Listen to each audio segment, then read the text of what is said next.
Hello everybody, this is Hammer Striker here. I've got a few single stack 45s on the table. All of these are really targeting the concealed carry market. I've got a Glock 36, which is a Gen 3, it's the only generation they offer it in. I've got an XDS, which this one's in 45, it's also available in 9mm. And I've got a CW45. And this is also available in various different calibers. And this one is a Kahr. Now for the longest time, if you wanted a single stack 45, that's what it looked like. And to a lot of people, this is still what it looks like. You know, the classic 1911, a very reliable and solid platform, but there's nothing small about it. And even the smaller variations of it are kind of thick, they're kind of heavy, and though you can carry them, they're not optimal for concealed carry because of the size and weight. So many manufacturers, and there are other manufacturers, you know, there's the M&P version of the 45 single stack. There's lots of manufacturers that have single stack 45s, but we're going to compare these three today. So let's start out with, as I pick them up, of course, show you that they are clear. This is Glock's offering in the single stack 45 market, and it looks a whole lot like any other Glock. And from a thickness standpoint, it's not a whole lot thinner. What they ended up doing is they have these polymer magazines with steel liners, but they've kind of got little shelves on it. So the magazine's a little bit fat even though it's a single stack. And the magazine holds 6 rounds. And unlike other Glocks where you can use interchangeable magazines, use the longer magazines, the only magazines that fit this are these. 6 rounds is the only choice. And they do work well, but it does give you a nice grip to get a hold of with finger grooves. Now we'll pick up the XDS, which of course is also unloaded. Now the XDS, it has a lot of similarities to the Glock in overall design, but it has a few differences. It has a replaceable backstrap, which you can't see because of this grip sleeve. And Hammer, this is Hammer's gun, he put this grip sleeve on it because the serrations are a little bit aggressive on this, and in the 45 it kind of was a little bit irritating, so he put the grip sleeve on it. But this little back strap down here is changeable. And one thing too, this has a grip safety on it, and I just noticed that the grip sleeve is ridden up a little bit and it's kind of interfering with it. I'll have to cut a little notch in it because that grip safety is part of the safety mechanism. And the Mod 2, they've come out with another variation of this that Hammer's kind of interested in. It's not quite so aggressive in the stippling and maybe won't need the grip sleeve, but later I'll cut a little notch in this. But this is Springfield's version of it. This is in 9 and 45, and they're basically the same size in the two variations. And they're a nicer looking gun. You know, they kind of got some style to them, the two-tone. This is also available in black and a black on flat dark earth. The Glock is available in any color you want as long as it's this. And then the last one we'll do, and then we'll start talking about the various differences. Yeah, that really confused the camera. Let's see if I can get it to refocus. There we go. So we have an empty CW45. This is Kahr's C series for concealed carry. And this comes in 3 different sizes. This is the middle size. It comes in a smaller one and a longer one. And it uses a single stack steel magazine. And they're going to look at this and say, well, that looks a lot like a 1911 magazine. And actually you'd be right. This gun will actually take some 1911 magazines. The only ones it has problems with is if they don't have a solid follower. You know, if they've just got like a metal tongue and it's open, they'll hang the gun up. But if they have, you know, a rounded follower or a plastic follower, then they'll work. So we've had a couple like Wilson Combats and some others that work in this gun. The magazines are available in 5, 6, and 7 for this one, and 6, 7, and 8 for this one. I'm sorry, 5, 6, and 7, but the middle one starts with the 6 and the 7. But of course with 1911 magazines you get the right ones. You could do 8 or more rounds if you're willing to have the magazine hang out the bottom of it. So let's talk some dimensions and do some comparisons. So if I have the 3 of them here, the Glock is 6.96 inches long, the XDS is 6.3 inches long, and the Kahr is 6.32 inches long. So from a size perspective, this is the winner of these 3, really. This one, there is a smaller variation, so of course the Kahr has the potential to be shorter. From a height perspective, the Glock is 4.76, and a lot of that is this, you know, little bit of a grip down at the bottom. 4.4 for the XDS and 4.8 for the Kahr, and even the shorter variation comes in pretty close to the XDS. From a width perspective, the Glock is 1.1 inches. The XDS is listed at 0.9, however, that's just the slide. If you factor in the controls on the side, then it comes into like 1.02, so it's still thinner than the Glock. And the Kahr listed as 1.01, but when you figure the controls right here, that's actually a fairly bulky control. It comes up to 1.12. So in all reality, if I were going to go to a thickness, the actual effective thickness, you'd have the Kahr, then the Glock, and then the XDS. And you might say, well, you know, what's the difference with that? Well, when I'm putting it in a holster, that's space that needs to be accounted for. So that's going to be distance away from my body, or in my waistband or whatever. And also, it's a lot of area, a lot of force in one little area. So you're going to feel this control unless your holster blocks it. Well, I've got them in this position. Let's talk about the sights. If their nose is up a little bit. The Glock's got your classic Glock U-dot sights. You either like them or hate them. I like them. I'm able to see them quite well. They stand out in pretty much any lighting condition, and they work well. But a lot of people don't like those sights. The Springfield XDS has a 3-dot arrangement with a front fiber optic sight, and then a rear, they're just dots. It's a 3-dot arrangement. It's actually quite a good sight system. It's easy to use. The only thing I did find is under some lighting condition, these dots have a tendency to gray out a little bit. But overall, it's really easy to use, and that front sight picks up nicely. And the Kahr has what they call bar dot, or sometimes you'll hear it called a lollipop sight, because it's a ball on a stick. These are probably the hardest to use of the three. I found it rather difficult to line these up and get your left to right alignment as well as height. You can do it, it just takes a little bit more focus. All of the sights are replaceable in one form or another. The Glock is dovetail, and at the front it's screw, so you just unscrew it. The XDS is dovetail front and rear, and the Kahr is dovetail at the rear, but the front side is it's pinned, so you actually have to kind of pop it, break it off, and then have a tool to stake it back in. So you can easily change the sights on the first two. This one, you really change the rear sight the most easy. But one thing I would think of, if you had the right height sight, going to a 3-dot at the back, 2 dots or a U at the back would probably improve these sights drastically. Overall, the sights are all usable. It's just that the Kahr is probably the least usable of the various sights. The capacity on these, I mentioned the Glock is 6 in a single stack magazine.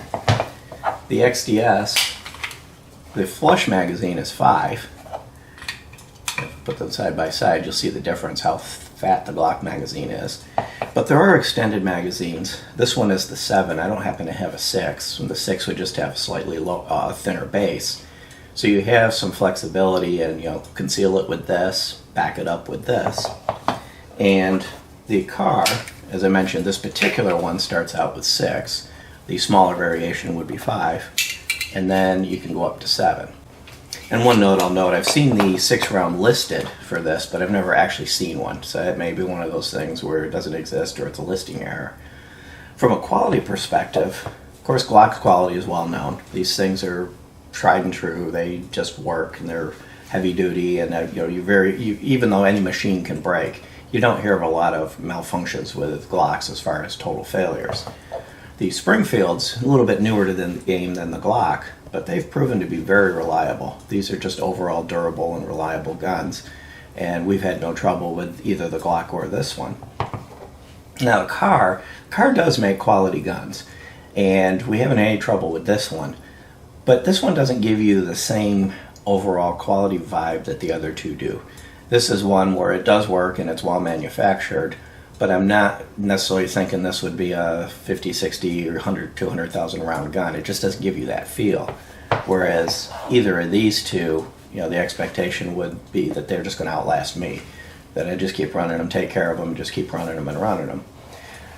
From a control perspective, of course, Glocks are simple. They really got 2 controls. You got the trigger and the slide stop. And that's really the extent of it. XDM's the same, of course, magazine release. The Glock's got a little push button recessed magazine release. The Springfield XDS has a takedown lever, just like the Glock. Where the Glock, it's more recessed. Slide stop and trigger.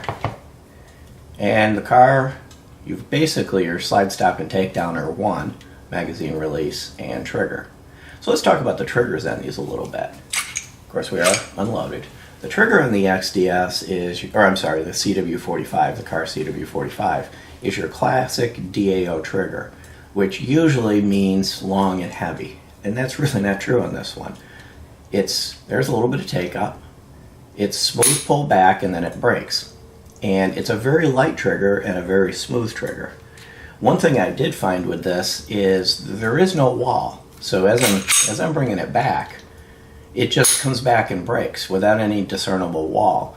So if you're used to pre-staging the trigger and then breaking it at the point you want to, you won't be able to do that with this one. As you're pulling it back, it just all of a sudden at some point it'll break. And then the reset is effectively all the way out. There's the reset, you could hear it click.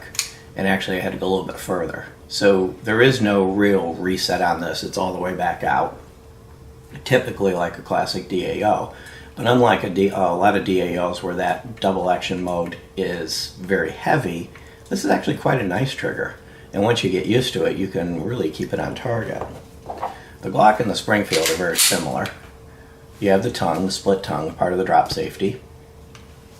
A little bit of take up, and that brings you to a discernible, crisp wall. And then a short break. Now, it's a little creepy on the XDS.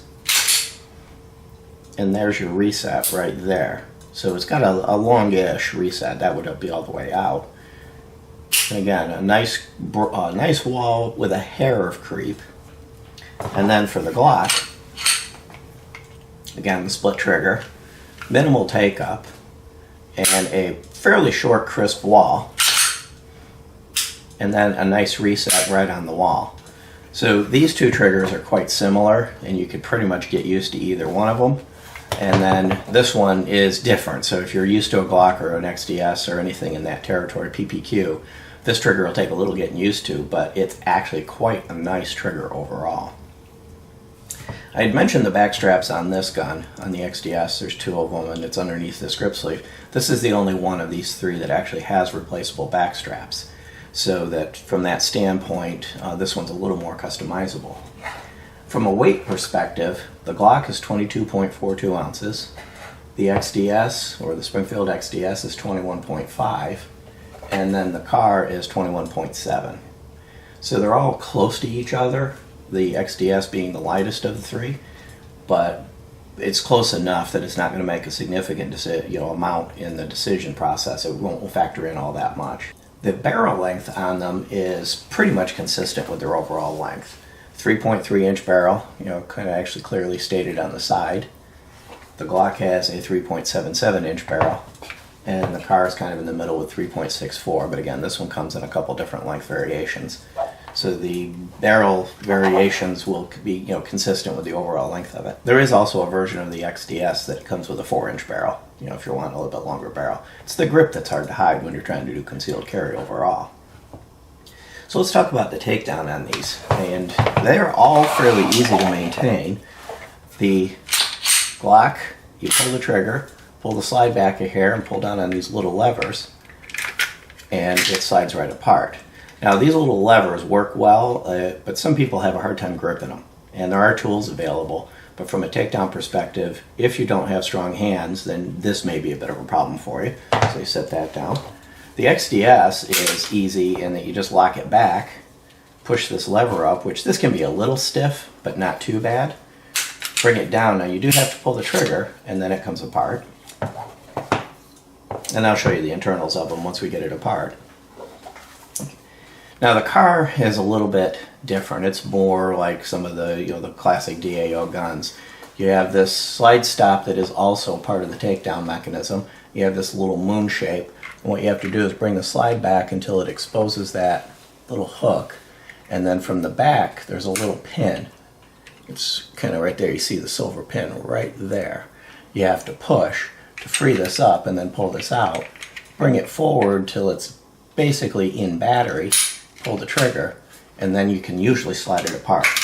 But it does every once in a while hang up. So this one can be a little difficult to pull apart. Not hideous, but just a little bit different. Now that I've got them apart, I'll show you the frames. The XDS and the Glock, so we've got the Glock here, the XDS, and the Kahr. The Glock and the XDS are very similar. They're both overall very consistent with each other. You know, you've got the fire control group back here and rear slide guides. You've got front slide guides here on the Glock. The XDS is a little bit longer, more robust slide guides. Now the Kahr is different. The slide guides are almost entirely polymer with a little steel insert here at the back. And then you have these guides at the front. And they actually ride in these little grooves right here. So that's a little bit different design. When I look at these, the overall layout of these is kind of this one here just doesn't give you the feeling that it's going to be as robust and durable, even with the steel front guides there. These two, you know, the Glock and the XDS, just kind of look overall more robust. Now, we haven't had any problems with this, and we've had several cars, and we haven't had any wear out. It's just, you know, with all the polymer up front, it just gives you the impression that you might have a little bit more wear, and some of the machining in here and the finishing is not quite as smooth. Looking at the slide internals,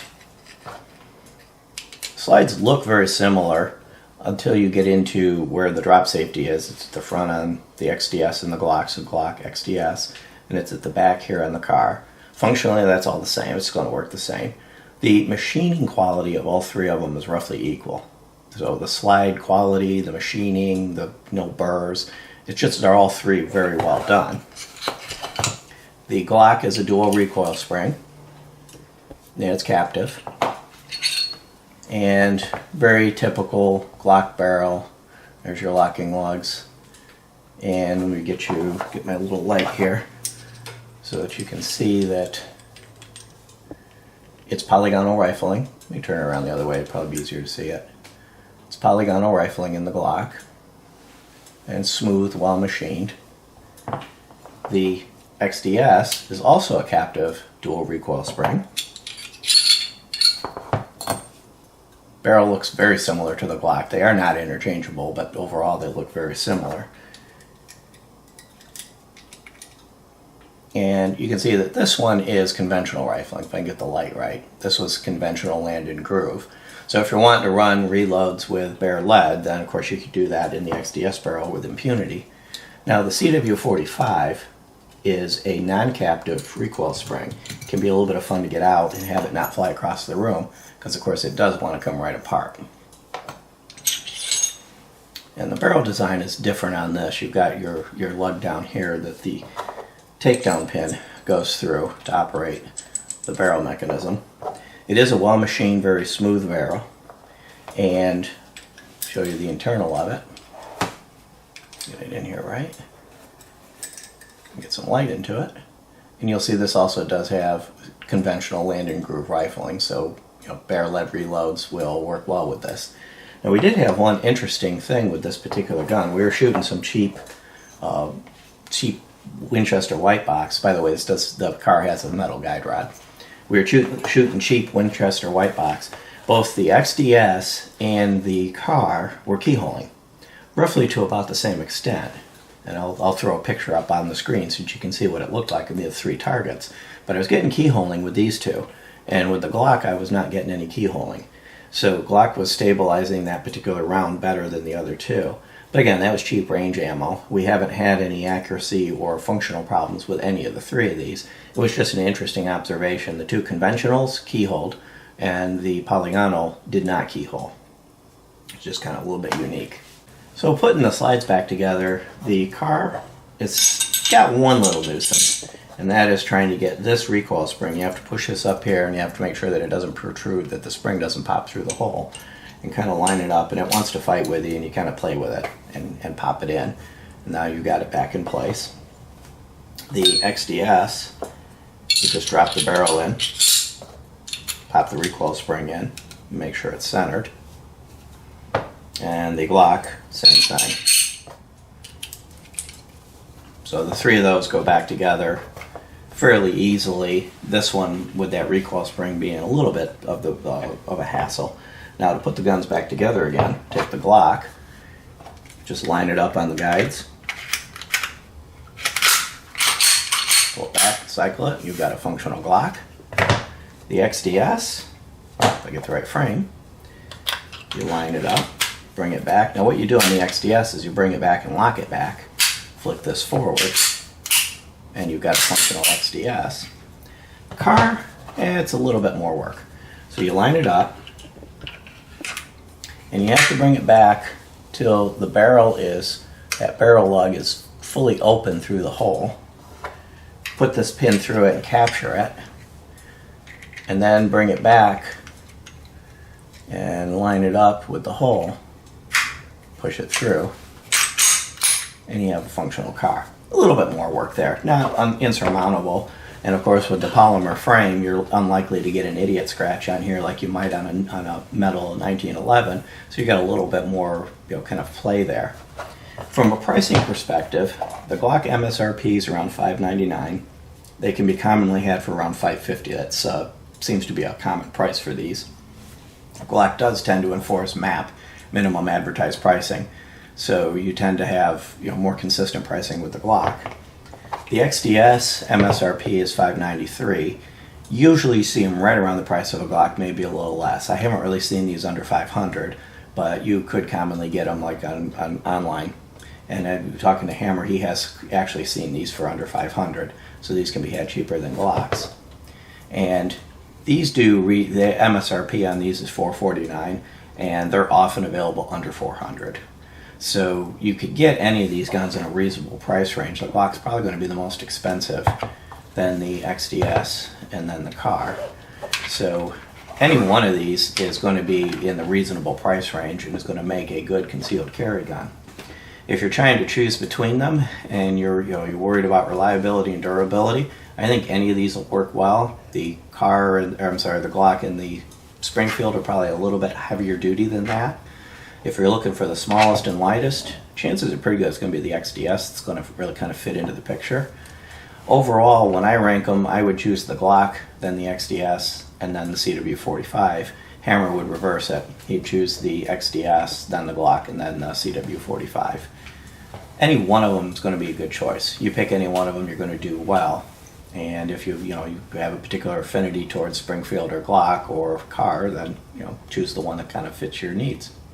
If you like our videos, please give us a thumbs up, share, subscribe. Don't forget to click that little bell when you subscribe. Check us out on Facebook and Patreon, and have a great day. Thank you.